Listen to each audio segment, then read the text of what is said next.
سوچیں ذرا، اگر ایران پر ایک ایسا زبردست حملہ ہو جس سے اس کی پوری قیادت ختم ہو جائے، ہزاروں فوجی مارے جائیں، تو کیا وہ ملک ٹوٹ جائے گا؟ آج کی اس گفتگو میں ہم اسی سوال کا جواب ڈھونڈیں گے اور ایران کے اس منفرد ڈھانچے کا تجزیہ کریں گے جو اسے ہر طوفان میں کھڑا رکھتا ہے۔ اچھا، تو ذرا ایک منظر سوچیں، ایک ایسی شدید جنگ کا جس میں ایران پر اچانک حملہ ہو جائے، ہر طرف بمباری، تباہی اور قیادت کا مکمل خاتمہ۔ اس ساری تباہی کے بعد ایک سوال سب کو حیران کر دیتا ہے، آخر ایران گرا کیوں نہیں؟ اور یہ کوئی چھوٹا موٹا حملہ نہیں تھا، صرف چند ہفتوں کے اندر 5000 سے بھی زیادہ اہداف پر حملے کیے گئے۔ اور یہ حملے کسی ایک علاقے تک محدود نہیں تھے، نہیں، ایران کے 31 صوبوں میں سے 26 کو نشانہ بنایا گیا، یعنی ملک کا تقریباً کوئی کونا محفوظ نہیں تھا۔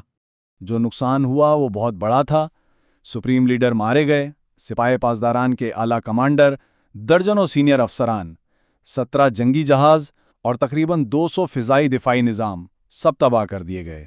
یعنی کل ملا کر ایک اندازے کے مطابق 4 سے 5 ہزار کے قریب ایرانی فوجی اور کمانڈرز ان حملوں کی نظر ہو گئے۔ اتنی بڑی تباہی، اتنے بڑے نقصان کے بعد تو کسی بھی ملک کو ٹوٹ جانا چاہیے، ہے نا؟ لیکن یہاں ایک حیران کن حقیقت سامنے آتی ہے۔ ایران نہ صرف یہ کہ گرا نہیں، بلکہ وہ اب بھی لڑ رہا ہے۔ تو پھر وہی سوال، آخر ایران کیسے کھڑا ہے؟ جواب اس کے بہت ہی منفرد ریاستی ڈھانچے میں چھپا ہوا ہے، ایک ایسا ڈھانچہ جو شاید دنیا کی کسی اور ریاست نے نہیں بنایا۔ تو چلیں اس ڈھانچے کی پہلی تہ کو سمجھتے ہیں، اس کی 3 تہوں والی دفاعی ڈھال۔ دیکھیں، یہاں ایک نہیں بلکہ 3 الگ الگ قوتیں کام کر رہی ہیں۔ پہلی ہے آرٹش، یہ روایتی فوج ہے جس کا کام ملک کی سرحدوں کی حفاظت کرنا ہے۔ دوسری ہے سپاہی پاسداران جو انقلاب کی حفاظت کرتی ہے، اور تیسری بسیج جو ایک بہت بڑا نیم فوجی نیٹ ورک ہے، اور اس کا مقصد نظام کو اندرونی خطرات سے بچانا ہے۔ اس پورے سسٹم کے پیچھے ایک بہت واضح منطق ہے، سیدھی سی بات ہے، آرش ملک کو بچاتی ہے، سپاہی انقلاب کو بچاتی ہے، اور بسیج حکومت کو اپنے ہی لوگوں سے بچاتی ہے۔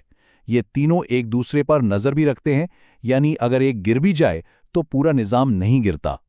لیکن بات صرف ڈھانچے کی نہیں ہے، یہ ان کی جنگی حکمت عملی کی بھی ہے۔ ایران کے لیے جنگ طاقت کا مقابلہ نہیں، بلکہ یہ برداشت کا ایک امتحان ہے۔ اس کی جو چابی ہے نا، وہ ہے غیر مرکزی کمانڈ۔ اب اس کا مطلب کیا ہے؟ اس کا مطلب یہ ہے کہ اگر مرکزی قیادت ختم بھی ہو جائے، جیسا کہ اس فرضی حملے میں سپریم لیڈر کے ساتھ ہوا، تو بھی مقامی کمانڈروں کو پہلے سے ہی خود مختار فیصلے کرنے کا اختیار ہوتا ہے۔ نظام مفلوج نہیں ہوتا، لڑائی جاری رہتی ہے۔ اس کو سمجھنے کے لیے ذرا ان اعداد و شمار کو دیکھیں۔ ایران کی منظم فوج 6 لاکھ سے زیادہ ہے۔ اب اس کا موازنہ طالبان سے کریں، جن کے پاس تقریباً 40,000 جنگجو تھے اور انہوں نے ایک سپر پاور کو 20 سال تک روکے رکھا۔ ایران کی طاقت ان سے 15 گنا زیادہ ہے، اور اس کے پاس میزائل، ڈرون اور اتحادیوں کا ایک پورا نیٹ ورک بھی ہے۔ مگر فوجی طاقت اور حکمت عملی سے بھی زیادہ گہری ایک اور چیز ہے، اور وہ ہے یقین کا قلعہ۔ یہ بات سمجھنا بہت ضروری ہے کہ ایران صرف ایک ملک نہیں ہے، یہ ایک سیاسی اور مذہبی پروجیکٹ ہے، دنیا کی واحد شیعہ تھیوکریسی۔ اس لیے اگر یہ نظام گرتا ہے تو صرف ایک حکومت نہیں گرتی، بلکہ ایک پوری مذہبی اور تہذیبی شناخت کے خاتمے کا خطرہ ہوتا ہے۔ اور یہی سوچ ایک خاص قسم کی ذہنیت کو جنم دیتی ہے، جو اس قول میں صاف نظر آتی ہے کہ جب کوئی قوم سرزمین کے لیے لڑتی ہے تو ہو سکتا ہے وہ ہار مان لے، لیکن جب وہ عقیدے کے لیے لڑتی ہے تو مرتی ہے مگر جھکتی نہیں۔ یہ کربلا کا سبق ہے جو ایرانی بیانیے کی بالکل بنیاد ہے۔ اس کا اثر عوام پر کیسے پڑتا ہے؟ سوچیں، حملے سے پہلے ملک میں بحث تھی کہ کون حکومت کے ساتھ ہے اور کون خلاف، لیکن حملے کے بعد سوال ہی بدل گیا۔ اب سوال یہ تھا، ملک بچے گا یا نہیں؟ اور جب ملک کی بقا کا سوال ہو تو حکومت سے نفرت کرنے والے بھی ملک کے ساتھ کھڑے ہو جاتے ہیں۔ تو جب یہ ساری پرتیں، یہ سارے حصے ایک ساتھ ملتے ہیں تو ایک ایسی زنجیر بنتی ہے جس سے توڑنا تقریباً ناممکن ہو جاتا ہے۔ آئیے اس پورے ڈھانچے کو ایک نظر میں دیکھتے ہیں۔ اس کی بنیاد کیا ہے؟ 9 کروڑ کی آبادی اور ایک بہت وسیع پہاڑی علاقہ۔ پہلا ستون ہے اس کی 3 تہوں والی فوج، دوسرا ستون ہے برداشت پر مبنی غیر مرکزی کمانڈ کا نظریہ، اور ان سب کو جوڑنے والا مسالہ وہ نظریہ جہاں بقا ایک مقدس فریضہ ہے اور شہادت کو فتح سمجھا جاتا ہے۔